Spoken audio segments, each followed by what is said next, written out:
Last month, something happened that I still can't fully believe. My dad had to go on a business trip, and my mom said she was visiting her friend for the weekend. I was home alone for the first time ever. I felt excited. I could sleep late, eat what I wanted, and play games all night. The house was so quiet, and at first it felt nice. But sometimes when you're alone, you start to notice things you would normally ignore.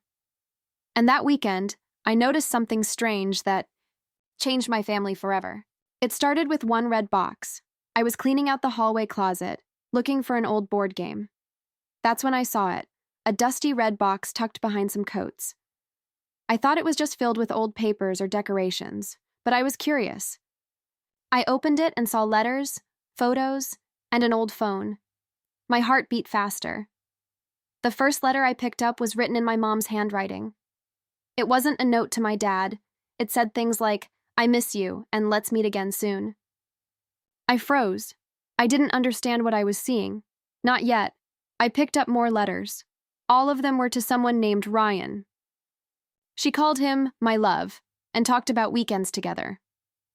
My hands shook. I felt cold, even though it wasn't cold in the room. I looked at the photos. There was my mom, smiling with a man I didn't recognize. In one, he kissed her, on the cheek. In another, they were hugging at a beach. I sat down on the floor. My mom was cheating on my dad. I couldn't believe it. I wanted it to be fake, but the proof was right in front of me. I didn't know what to do. I put everything back in the box and hid it in my room.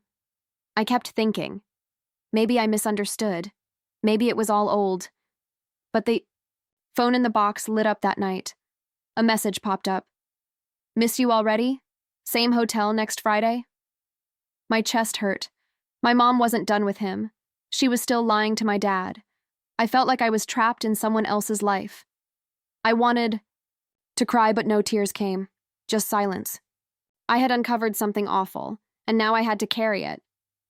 When my mom came home, she acted like nothing was wrong. She asked if I was okay, brought pizza, and even joked about how messy the kitchen was. I looked at her and saw someone I didn't know. I answered with short words, barely able to meet her eyes. She didn't seem to notice. Or maybe she was just pretending to. I wanted to ask her, "Why are you doing this?" But I was too afraid. What if she got angry? What if she cried? I was only a kid, and I felt like I was in the middle of a storm. When Dad came back from his trip, he was happy. He brought us gifts, hugged us, and told stories about his hotel. I forced a smile. But inside, I was hurting. I kept thinking about that red box, the lies, the photos, and I looked at him, my dad, the kindest man I know, and felt like I was keeping a huge secret from him. I didn't sleep that night.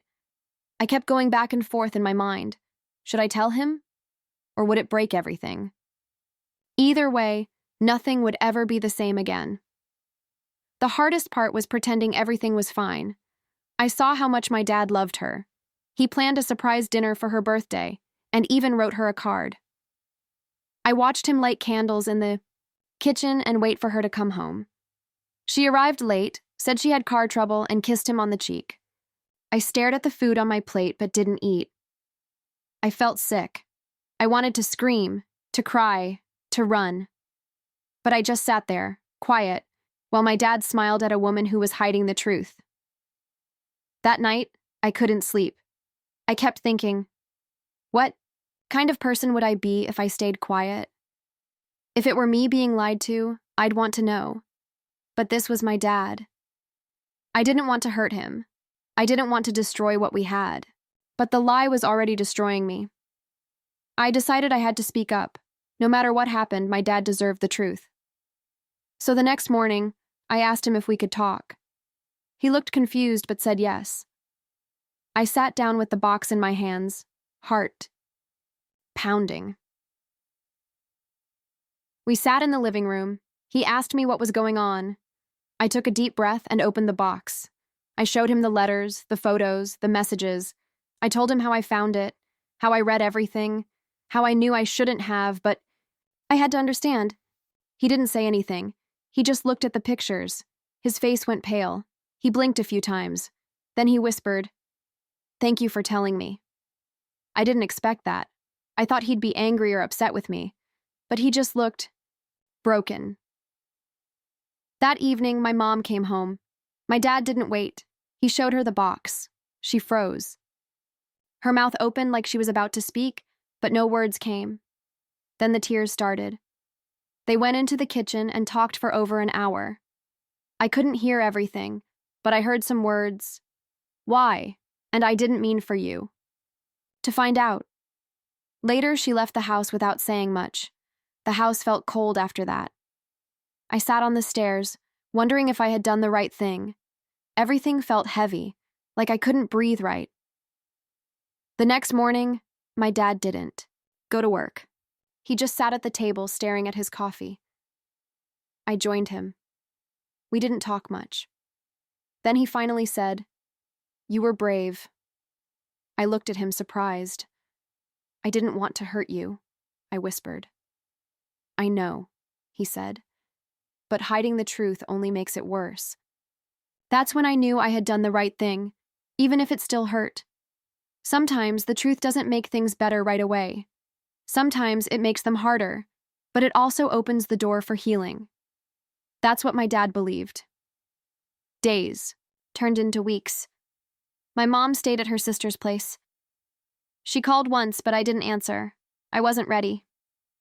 My dad started cooking dinner, trying to make things feel normal. He didn't talk about her much. But we spent more time together, playing cards, watching movies, taking walks. It was different, but peaceful. One night he said, "Families can survive storms, but only if we're honest." I nodded. I felt closer to him than ever. We were a team now.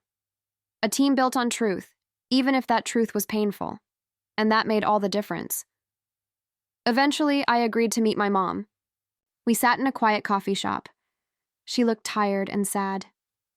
"I'm sorry," she said. "I was lost. I didn't know how to fix things." I asked her why she didn't just talk to Dad. She looked away. "Because I was scared." I understood that feeling too well. I didn't know if I could forgive her yet, but I wanted to try. She was still my mom, and no matter how angry or hurt I felt, I couldn't pretend she didn't matter. Families break, but they don't disappear. At least, not always. Things aren't perfect now, but they're real. That's better, I think. I still live with Dad, and he's doing okay. He goes to work, comes home, and we talk every night. We laugh sometimes. We even joke about his terrible cooking. I still see Mom, now and then. We're rebuilding something slowly, like a puzzle with missing pieces. But I'm not angry like before. I'm learning that people make mistakes, big ones, and sometimes the hardest part is facing what's true. But I did it. I told the truth, when it mattered. And that helped all of us begin to heal. Sometimes I wonder what would have happened if I had said nothing. Would my mom still be living two lives? Would my dad still be in the dark? Would we all just be pretending? I'm glad I didn't stay silent. It was the hardest thing I've ever done, but it was also the most important. I didn't just tell the truth for him. I told it for me. Because I couldn't carry someone else's secret forever. And because love, real love, deserves honesty. Even when it's painful. Especially when it's painful. Looking back, I know I'll never forget that weekend. The quiet house, the red box, the truth I never asked for but had to face. I wish things had turned out differently. I wish my mom had been honest before I found out on my own. But I also know this. I did the right thing. I chose truth over silence. And in doing that, I gave my dad, and myself, a chance to heal. Sometimes telling the truth doesn't fix everything, but it's the first step, and I took it. Alone, brave, and with love.